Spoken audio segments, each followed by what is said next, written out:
Bom, pessoal, na aula de hoje, nós vamos falar sobre os tipos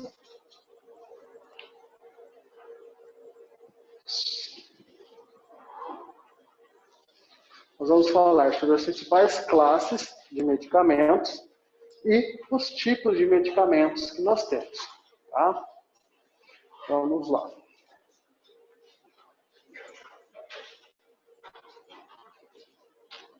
Nós vamos aprender, então, as classes e vamos ver o que são os medicamentos. Referência, similar e genérico. Eu sempre gosto de começar minhas aulas com uma pergunta para vocês. Quais são as principais classes de medicamentos que vocês conhecem? Quais são as classes que você conhece? Um que todo mundo toma. Analgésico. Anti-inflamatório, anticoncepcional, tudo isso são classes de medicamentos. Mas como será que esses medicamentos eles acabam sendo divididos?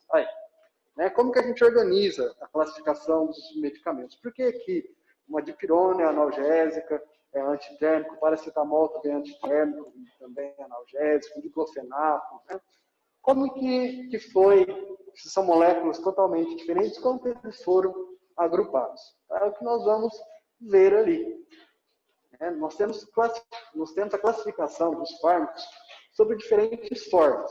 Eu posso classificar eles de acordo com a estrutura química, e aí o ibuprofeno, cetoprofeno, todos esses medicamentos com final feno, eles são todos da mesma família, porque eles compartilham uma estrutura física, uma estrutura química. Posso agrupar eles de acordo com a ação farmacológica, e aí eu posso colocar nimesulida,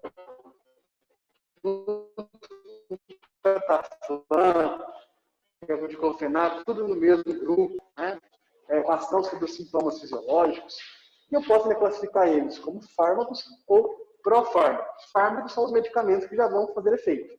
Mas nós temos alguns medicamentos que são inertes, só que eles só vão fazer efeito depois que ele entra no nosso organismo, que ele passa pelo fígado e ele sofre uma reação química lá. Aí sim, ele vai fazer efeito. Por estrutura química, os fármacos são agrupados em função da estrutura de seus esqueletos de carbono ou das classificações químicas. Por exemplo, os esteroides, as penicilinas, os peptídeos. Por ação farmacológica, eu classifico ele de acordo com o seu comportamento farmacológico, o comportamento que esse medicamento tem. Então, se ele faz fazer xixi, eles são todos diuréticos. Se ele tem a capacidade de causar sono, hipnóticos. Então, nós temos lá os benzodiazepinas, os clonazepams, os diazepams da vida. E também temos o fenobarbital, que também ele vai ter uma certa ação ali hipnótica. Anestésico, então é para retirar dor. Vasodilatadores, para possivelmente reduzir a pressão arterial. E pela classificação fisiológica, eu vou classificar ele de acordo com o sistema corporal no qual ele vai agir. E essa classificação ela foi elaborada pela OMS. E nós dividimos os medicamentos em 17 sítios de ação dos fármacos. É um sistema muito mais prático e menos detalhado que é frequentemente utilizado. Baseado, então, em 4 classificações. Aqueles que atuam no sistema nervoso central, aqueles agentes farmacodinâmicos, que vai modificar a dinâmica do meu organismo, aqueles agentes quimioterápicos, os mistos, que não se encaixam em nenhuma das outras classificações, e os profármacos. Os que atuam no sistema nervoso central, são aqueles que têm ação psicotrópica. A maioria deles são os tarjados, são aqueles tarja preto. Eles vão afetar o humor, ou os fármacos neurológicos, para tratar distúrbios fisiológicos que estejam ligados aos nossos nervos, como é o caso da epilepsia, da dor. Agentes farmacodinâmicos, ele vai mudar as funções corporais normais de algum sistema meu. Por exemplo, os vasodilatadores, os diuréticos. Os agentes quimioterápicos, né? A gente tem a noção, né, de sempre ligar a quimioterapia ao câncer. Né? A quimioterápico é medicamento de câncer. E não, ele não é. O quimioterápico, ele é um medicamento que tem a capacidade de matar células. Pode ser células no meu próprio corpo? Sim, como é o caso dos quimioterápicos para tratar câncer, né, que a gente chama eles de antineoplásicos, é o nome mais correto deles. Mas um antibiótico não vai matar a bactéria que está no meu organismo? Então ele é um quimioterápico também. O antifúngico, lá o cetoconazol que eu tomo para matar o fungo, ele não vai matar uma célula, não vai matar algo ali? Então ele é um quimioterápico também. Tá? Então não só os antineoplásicos. Os antineoplásicos, sim, é para tratar câncer. Agentes mistos, né, aqueles que não encaixam em nenhuma dessas classificações, então eles não vão agir exclusivamente no meu sistema nervoso, ou ele não vai matar célula, ou ele não vai mudar minhas funções fisiológicas, né, como é o caso dos hormônios, ou ele age em vários sítios, né, em vários sistemas ao mesmo tempo. Né, as meninas aí, não é o caso, acho que aqui ninguém é menopausada, né? Os calores da menopausa. Por que dá? São os distúrbios hormonais. Né? Então, ele vai agir mais de um sistema. Por isso que ele é um misto. Agora, as meninas aqui, né, quando está perto da TPM, fica mais nervosa, né? Outras ficam mais sensíveis. Não é assim? Não. Ou fica tudo junto ao mesmo tempo, misturado, né? Então, ele vai ser um agente misto também. Ele vai agir lá fisiologicamente para ocasionar a menstruação, para ocasionar a ovulação durante todo o ciclo, né? E ele vai agir também na parte psicológica ali, nos neurotransmissores, né? Então, por isso que tem essa labilidade emocional tão grande. Essa montanha-russa de... Você falou do fármacos, ele age mais rápido, é isso? Não que ele haja mais rápido, ele já entra pronto no meu organismo. E o profármaco pelo meu organismo. Né? Então, olha lá, o profármaco são compostos farmacologicamente inertes, mas que ele vai ser convertido na forma ativa dentro do meu organismo, usando a maquinaria do meu corpo, né? Usando ação enzimática. Um exemplo dele é a levodopa, né? Que a gente usa para tratar o mal de Parkinson, a síndrome de Parkinson. Ele é um profármaco. Por quê? Ele esbarrava em um problema químico ali. O medicamento, para ele chegar no meu sistema nervoso central, ele precisa ter muita afinidade por gordura. Ele tem que ser muito lipofílico. E nós temos também uma barreira chamada barreira hematoencefálica, né, que ela vai filtrar tudo que passa para o meu cérebro. Né? O cérebro é um local super, hiper, mega privilegiado. Qualquer coisa que chegar lá é perigoso, não é? Então, o meu organismo, o seu organismo, ele tem um sistema para proteger ele. Então, ele tem o que a gente chama de barreira hematoencefálica. É uma barreira que fica aqui como se fosse uma peneira, ou, sei lá, como se fosse um segurança que ficasse aqui, né? Eu esqueci seu nome. A Grace. Então, aqui é meu cérebro. A Grace queria entrar. Falou, opa, quem é você? Por que você quer entrar lá? Não vai entrando assim, não. Então, essa é a barreira hematoencefálica. Ela vai filtrar, ela vai controlar tudo que chega no meu cérebro. Olha que perfeição do nosso corpo. Né? Como também tudo que a gente come, né, antes de ganhar a circulação, a grande circulação, passa pelo nosso fígado. Né? Então, se a gente comer alguma coisa estragada, e principalmente o que vem do meu sistema digestório, né? Então passa para o fígado. Qual que é o primeiro órgão a sofrer quando a gente está intoxicado? Né? Ou comer alguma coisa estragada? Você fala, opa, meu fígado não está muito bom. Também é um mecanismo de defesa. Então, tudo que vai lá passa, o fígado fala, tá, Beleza. Por quê? E se uma bactéria já entra e ganha a circulação? E se algo estragado ali? Então, assim acontece com a barreira hematocefálica. Pois bem, a levodopa, a dopamina, né? Ela não consegue, né, por ser muito polar, né, por ser muito hidrofílica, ter muita afinidade com água, né, e essa barreira, ela barra menos coisas que é lipofílica, né, que é gordurosa, que tem afinidade por gordura, que dissolveria em gordura. Como a dopamina ela é muito polar para entrar, ela não conseguiria passar a barreira hematocefálica, né, e ela precisa fazer o efeito dela lá dentro. Então, a gente esbarrava num problema técnico. A gente, nessa barreira, tem um sistema transportador de aminoácido que foi a chave para resolver esse problema. Fiz ela aparecer com aminoácido, e aí a levodopa vai lá, dá a mão para esse transportador. Então, seria como a Grace aqui e a Bruna de cá. Então, eu estou aqui, a sua barreira, falando, não, peraí, calma lá. A Bruna já está do lado de dentro, falou, não, a Grace é minha amiga, dá a mão aqui, Grace, pode entrar. Então, ela transporta. E lá, a gente disfarça a Grace, sei lá, para poder entrar, a Bruna fala, não, ela é minha amiga, pode entrar, vem cá. Ela entra. E aí é o caso do profármaco. Aí, a dopamina não passaria. Então, a gente fez a levodopa, que não tem efeito nenhum, né? A levodopa ela não tem, é simplesmente para ela passar. A hora que ela entrou para o lado de cá, a Grace tirou a roupa dela, né, o disfarce dela, e virou Grace de novo. E aí ela surtiu o efeito que ela tinha que fazer. Né?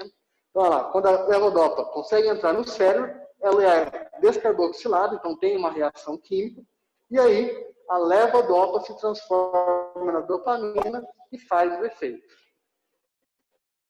Então, pró-fármaco é pró uma coisa, ele vai virar alguma coisa.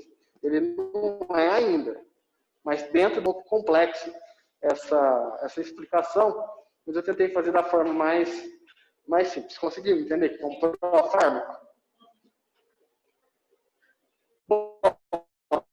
E as classes terapêuticas, então? É a classificação dos diferentes medicamentos segundo os efeitos que eles causam no nosso organismo. Né? Ou seja, para que eles são indicados.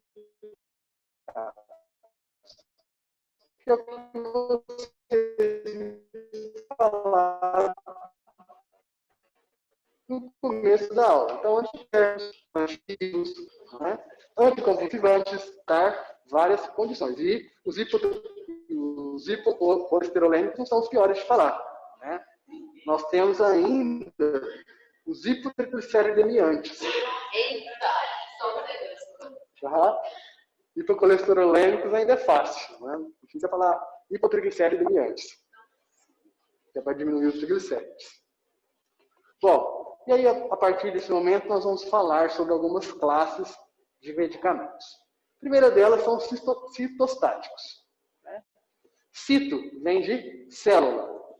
E estáticos, o que vocês lembram de estáticos? Uma coisa parada, né? Então, citoestáticos. Então, que fazem células pararem. Pararem de quê? Pararem de crescer. Né? Então, são substâncias que a gente utiliza para tratar neoplasias malignas. Né? A célula do câncer, ela começa a se multiplicar muito rapidamente. Eu preciso parar essa célula. Eu preciso matar essa célula. Então, ele utiliza isso, citostático, vai parar o crescimento. Quando os tratamentos cirúrgicos ou radioterápicos não são possíveis, ou eles se mostram ineficazes, um tumor muito grande, que eu preciso diminuir ele para mim poder operar, é uma opção, né? Ou como adjuvante da cirurgia, ou radioterapia, ou como tratamento inicial, a gente utiliza essa classe de medicamentos, os citostáticos. Cito significa célula. Tá? O que é uma neoplasia, então, pessoal? A neoplasia é uma massa de células anormal que ela vai se desenvolver, está cortando aqui, né? Ela vai se desenvolver de maneira desordenada. Né? Hoje em dia é muito utilizada a associação de quimioterápicos, evitando assim o desenvolvimento de células resistentes em curto espaço de tempo. e a gente procura também resultados bem mais eficazes. Então, citostáticos, se vocês estiverem lá atrás do balcão da farmácia, falar, ó, é um citostático. Vixe, o que é isso? Já sabe, medicamento para tratar câncer. Não, citostáticos normalmente são para tratar neoplasias. Antineoplásicos, né? Então é da mesma classe, né? Anti, o que é? Contra, não é? Se uma pessoa é antipática, é porque ela é chata, né? Ela é antissocial, né? Aí, ó, antissocial, contra contato, né? Então, anti-neo, novo. E plasia é crescimento. Então, novo crescimento, antineoplásicos. Também é uma classe dos medicamentos quimioterápicos. Plasia é crescimento. Então, aí nós temos aí a mitoxantrona, né, que é um citostático também para o tratamento de tumores de mama, aparelho digestivo, né, órgãos sólidos. A gente pode utilizar também a mitoxantrona para tratar leucemias, metotrexato, né, principalmente para tratar carcinoma gestacional, né, coriodenoma destrudens, né, para tratar leucemias linfocíticas, né, e leucemia meningia, né, que é das camadas das nossas meninges, né, que vão revestir o nosso cérebro. Efurix. Efurix é um citostático também, né, um antineoplásico. A gente pode falar que são sinônimos, citostáticos e antineoplásicos, para tratar câncer principalmente cutâneos, né, de pele. Então, o Efurix é muito, muito utilizado. Vocês vão encontrar muito Efurix. Ele é o nome do sal. Isso. Não. Porque quando a gente vai chegar lá na farmácia, tem dois tipos, né? Tem. Nome genérico e nome da empresa. Isso, nós vamos falar deles hoje também. Se Deus quiser, vai dar tempo. Bom. Não, você pode perguntar. Se não der tempo, a aula que vem a gente dá seguimento. Pode ficar tranquilo. Efurix, então, para tratar afecções cutâneas pré-neoplásicas e neoplásicas. Antidepressivos, mal do século, né? A depressão. Bom, ela é, depois da hipertensão, a depressão, a condição médica crônica mais comum da população. Ao menos 1 em cada 10 pacientes, né, vão apresentar depressão maior, tá? Mas geralmente ela não é muito bem diagnosticada. Como que é a depressão maior? Vamos entender um pouquinho da patologia para a gente poder entender as classes dos medicamentos antidepressivos. Ela caracteriza-se por um humor deprimido, perda de interesse em praticamente todas as atividades, né, por pelo menos 2 semanas. Atividades que antes eram prazerosas, agora já não são mais. O paciente enxerga, eu falo que o paciente perde o colorido da vida. Ele enxerga tudo em branco e preto. Tudo é branco e preto para ele. Tá? Tem que esses sintomas persistir por pelo menos 14 dias. Tá? Acompanhado por 3 ou 4 desses sintomas que eu vou falar para vocês. Insônia ou hipersonia, né? Então, não dormir ou dormir demais. Sentimentos de desvalorização ou excesso de culpa. Fadiga ou falta de energia. Redução da capacidade de pensar ou de concentrar-se. Alterações do apetite, né? Ou alterações de peso. Retardo ou agitação psicomotora. Pensamentos recorrentes de morte. Pensamentos de suicídio. Se eu tiver a perda do colorido da vida, mais 3 ou 4 sintomas desses, possivelmente é uma depressão. Tá?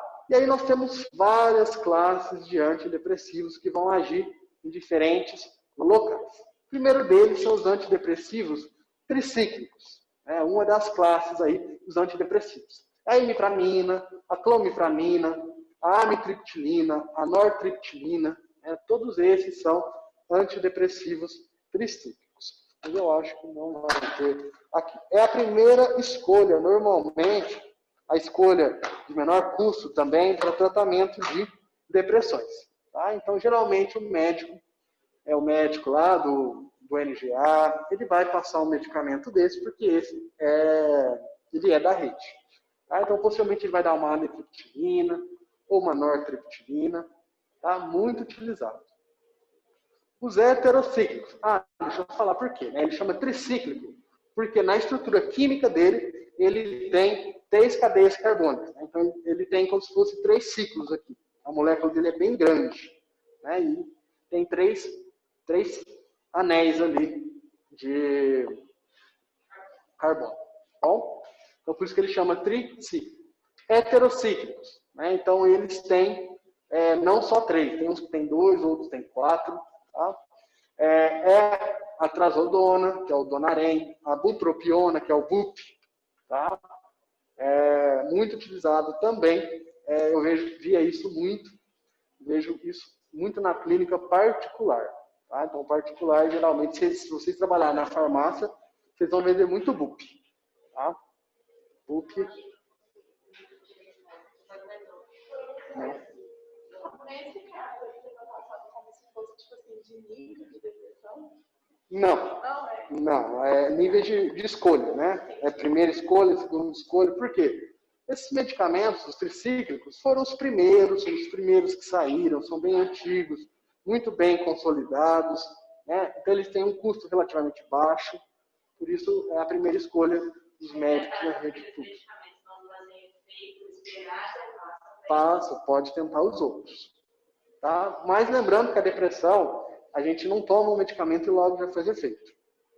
Tem um tratamento de pelo menos 15 dias para ele começar a fazer efeito.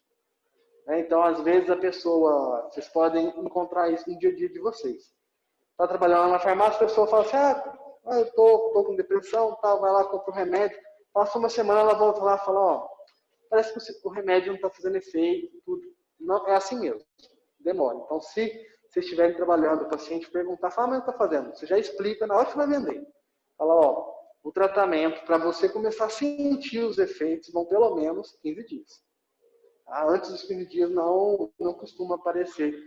É lógico que no 7º dia já... Não, isso é o escitalopram, daqui a pouco nós vamos chegar nele.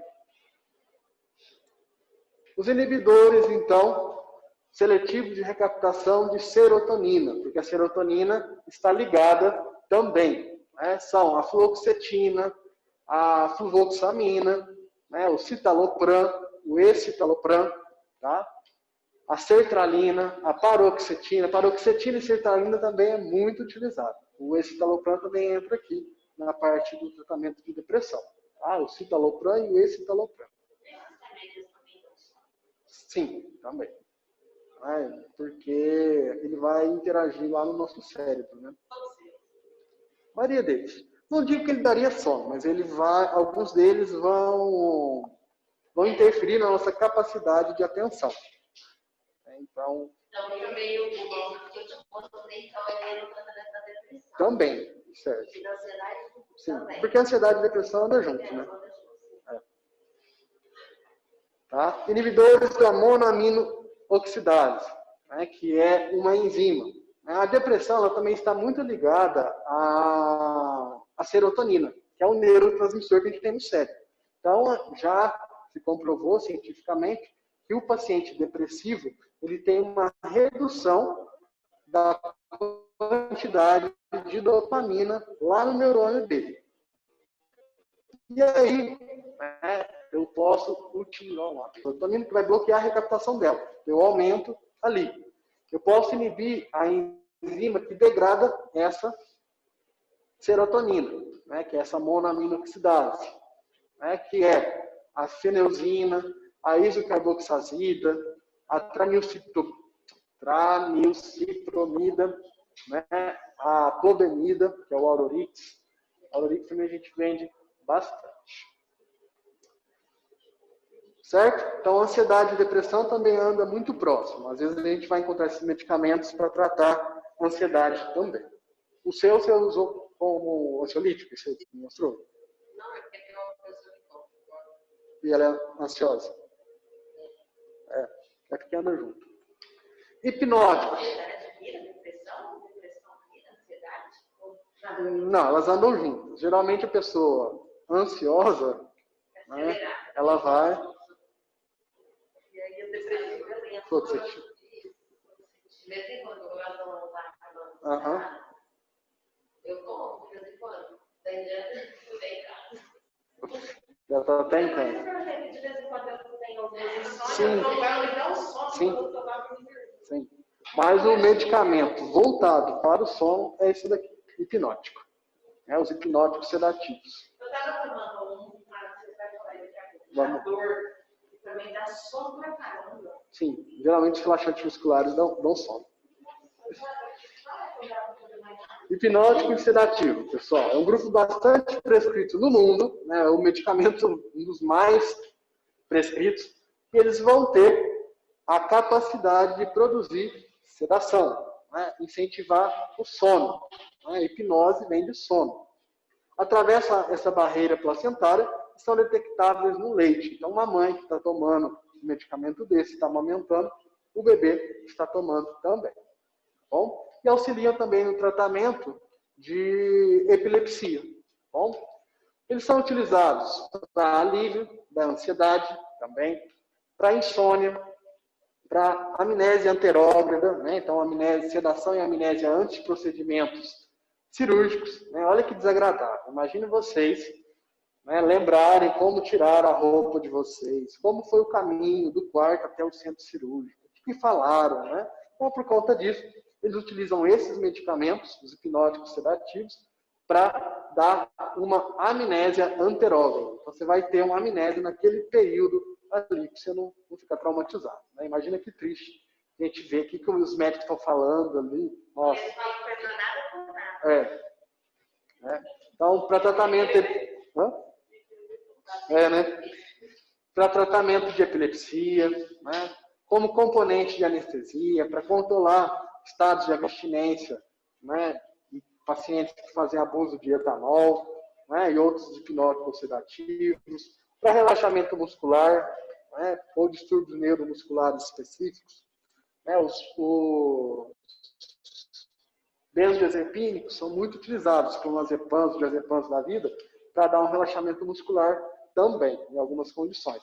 E como auxiliar de diagnóstico ou tratamento em psiquiatria, para tratar mania, controle de estados de hiperexcitabilidade, né, induzidos por droga, por distúrbios depressivos. Tá? Então, a gente utiliza ele para dar uma acalmada no paciente. Os principais que nós temos são esse aqui, né? O Valium, que é o diazepam, o Dormínio, que é o midazolam. O midazolam usa muito antes de procedimento cirúrgico. O Rivotril, que é o clonazepam, né? O bromazepam, Frontal, Lorazepam, o Dalmadorm, né? Todos esses são benzodiazepínicos, tá? São hipnóticos e sedativos. Barbitúricos, né? Barbitúricos é do nosso amiguinho aqui, né? Eles são utilizados para tratar epilepsia, basicamente. E tem também uma função hipnótica sedativa. Só que ele é muito estigmatizado, né? A pessoa que toma Gardenal, né? Fala, a pessoa é Gardenal. Toma Gardenal, é doido. Né? Mas não é, ele é utilizado, na verdade, para tratar epilepsia. Bom?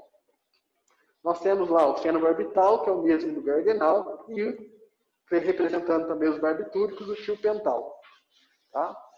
Antiepiléticos, que é esses dois que eu falei para vocês, também servem para tratar benzodiazepínicos e barbitúricos. Cerca de 1% da população mundial tem epilepsia. É o segundo distúrbio neurológico mais comum depois do AVC. É um distúrbio crônico caracterizado por crises convulsivas recorrentes. Alguém lembra o que é uma crise convulsiva? O que é uma crise convulsiva? Não, você lembra o que é? Sim. Também, né? Isso, é uma alteração da atividade elétrica do cérebro. Muito bem, é isso mesmo. Que vai gerar, então, espasmos musculares, aí por isso que a pessoa se debate. Né? Ele vai gerar, talvez, alterações de consciência, embora existam crises convulsivas e que o paciente não perde a consciência. São várias...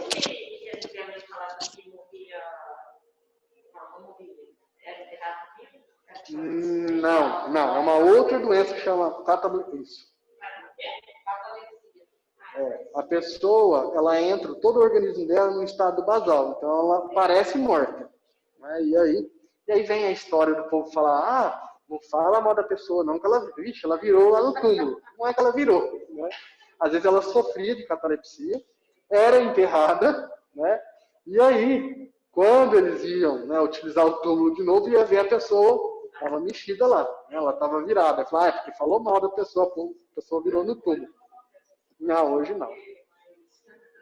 Até porque, se você tiver ela e for para a funerária, né, de lá você vai morrer de qualquer jeito.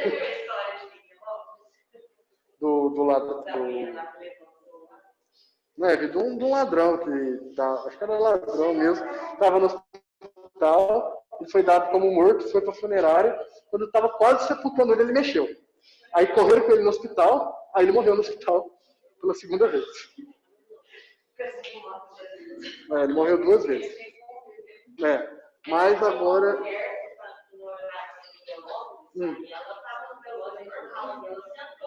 Aí a filha dela começou a gritar, a minha mãe estava morta, a mãe estava morta, nada. Sai do seu não vi não, mas você vê, mas está no velório. Você está no velório e de repente o morto levanta. Mas aí o médico foi lá, aí ele fez teste de novo e ele constatou de novo que a mulher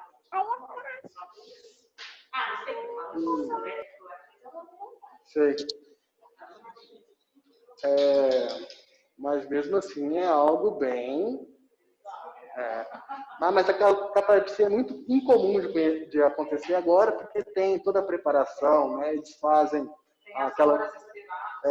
e aquela tanatopraxia também, eles retiram todo o sangue da pessoa, limpa, abre, tira as vísceras. Então, muito, muito difícil de acontecer. Bom... Lá nos Estados Unidos, eu acho que tem caso que eles colocam até um cortinho aqui, né? Ah, é? Você tinha acordado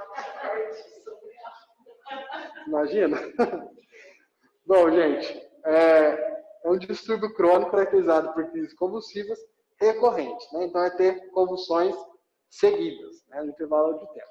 A terapia padrão é controlar a crise convulsiva, tá? Em 80% dos casos, esse que é o tratamento.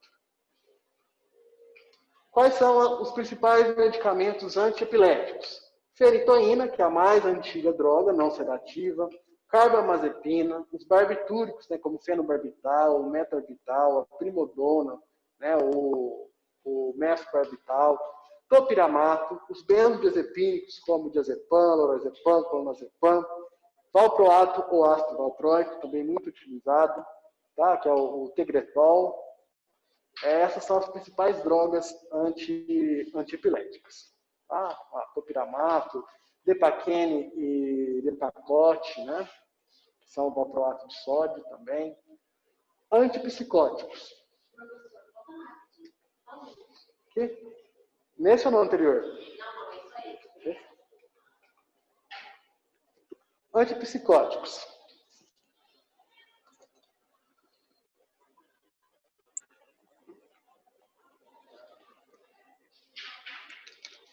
Os antipsicóticos, o que é a psicose?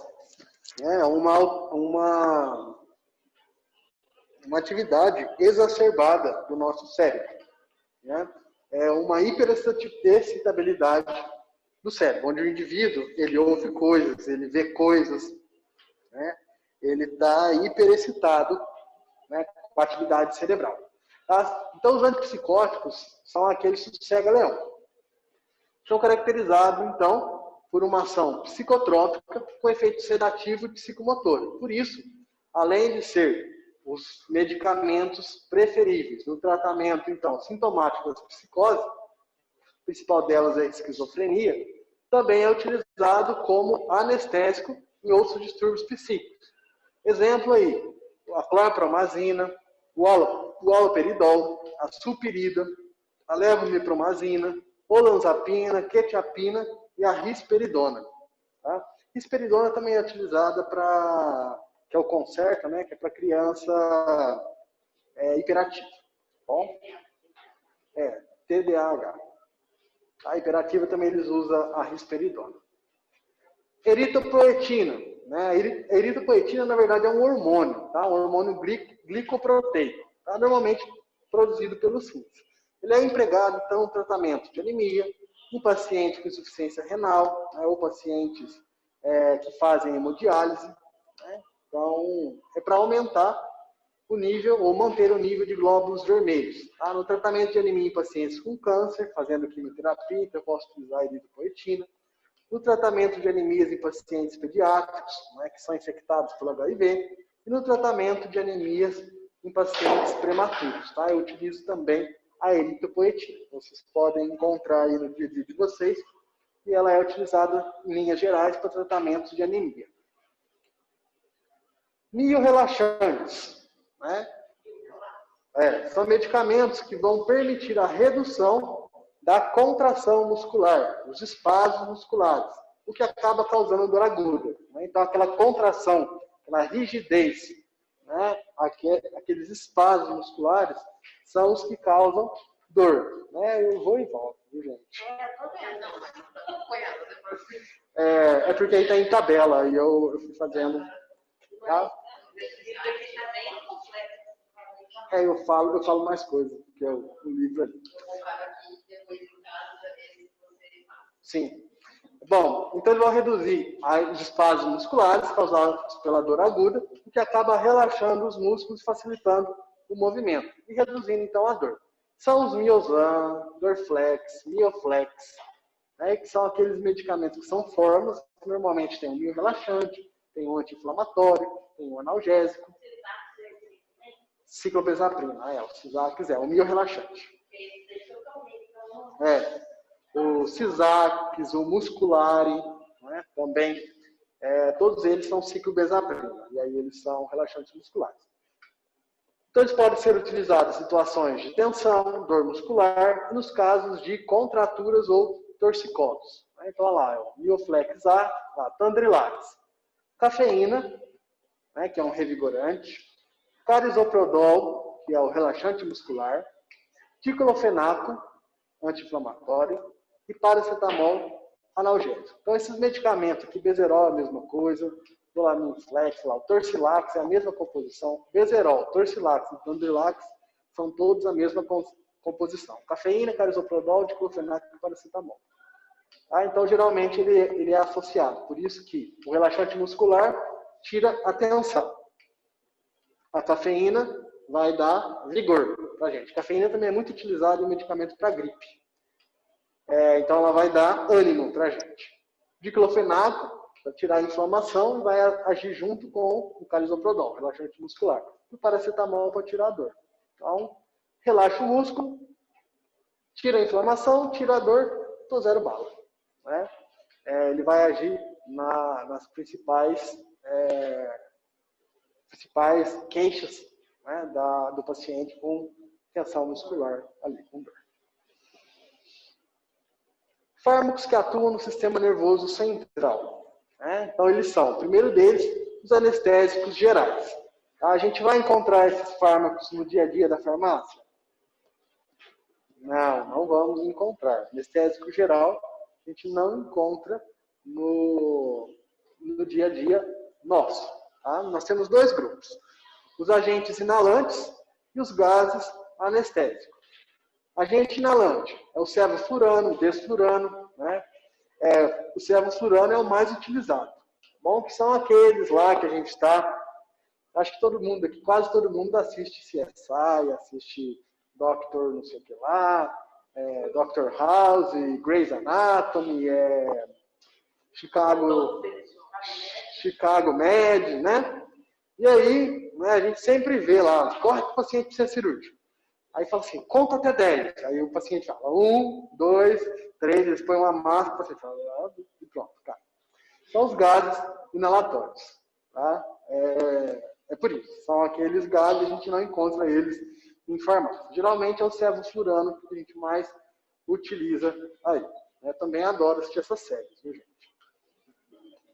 Temos ainda o óxido nitroso, né, que ainda é usado, não é muito utilizado, e o xenônio, que ele está ainda em estudo, em fase de estudo, né, mas é ainda uma esperança aí da gente utilizar esses gases anestésicos que vão dar menos efeito, o xenônio, menos efeito colateral do que o óxido nitroso.